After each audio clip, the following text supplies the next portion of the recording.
السلام علیکم class to آج ہم اپنا سبق پڑھیں گے سیانہ چوہا.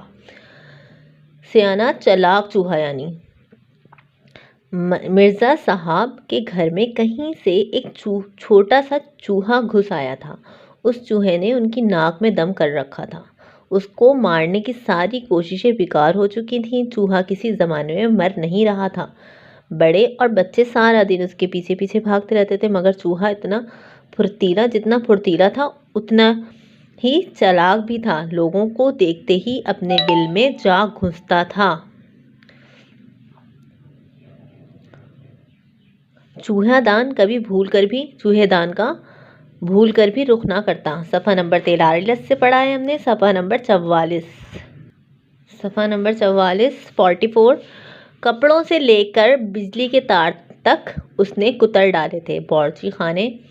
باورچی خانے میں تو اس نے ادھم ہی مچا رکھا تھا. آخر تھک ہار کر مرزا صاحب ایک دن بلی خرید لائے تاکہ وہ چوہے کو پکڑ کر کھا جائے اور گھر بھر کی جان چھوٹے. چوہے نے جو بلی کو دیکھا تو ذرا ہوشیار ہو گیا. اپنے بل سے باہر نکلنا بھی کم کر دیا. مرزا صاحب نے سکھ کا سانس لیا کہ وہ خوش ہو کر روزانہ بلی کو دودھ اور گوشت کھلاتے. بلی خالہ کے تو مزے ہی آ گئے تھے. وہ چوہے کی طاق میں رہتی. ایک دن بلی نے چوہے کو اس کے بل سے نکلتے ہی دبوچ لیا. چوہے نے خوشامد سے کہا، بلی خالہ تم مجھے بھلے سے کھا لینا، مگر پہلے میری ایک بات سن لو. بلی نے اسے دبوچے کہا، جلدی سے کہو، اپنی بات سناؤ، مجھے بہت بھوک لگ رہی ہے. چوہے نے کہا، ویسے تو میں تمہارے ایک نوالے کا ہوں. یعنی کہ اس نے اس کو پٹانے کی کوشش کی کہ میں تو تمہارے ایک نوالے کا ہوں، میری بات سن لو ذرا. اس کا سیانہ پن دیکھیے گا اب اس نے کیا کیا.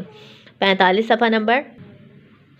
لیکن تم نے یہ سوچا ہے کہ میرے بعد تمہارا کیا بنے گا؟ کیا مطلب؟ بلی نے حیران ہو کر پوچھا. مطلب یہ کہ تم اس گھر میں تب تک رہو گی جب تک مجھے مار نہیں دیتی. جب میں نہیں رہوں گا تو مرزا صاحب تمہیں وہیں چھوڑ آئیں گے جہاں سے تمہیں لائے ہیں. یہ دودھ اور گوشت کے مزے جو تمہیں پھر نہ ملیں گے، پھر وہی الا بلا کھانے کو ملے گا. کیا کہا اس نے؟ اس کو کس طرح سے پٹایا کہ تم مجھے کھا لو گی تو پھر یہ تمہیں گوشت اور دودھ نہیں ملے گا اور یہ تمہیں وہیں چھوڑ آئیں گے. ہاں، اگر تم مجھے چھوڑ دو اور مجھ سے دوستی کر لو تو ہم دونوں اس گھر میں آرام سے رہ سکتے ہیں. چوہے کی بات بلی کی سمجھ میں آ گئی. اس نے چوہے کو چھوڑ دیا. چوہے نے بلی کی شکریہ ادا کیا اور اپنے بل میں کی طرف چل دیا. مرزا صاحب کا مسئلہ وہیں کا وہیں. چوہے نے اپنی چالاکی سے کیا کیا؟ اپنی جان چھڑوا لی. اس کے نئے الفاظ کیا ہیں؟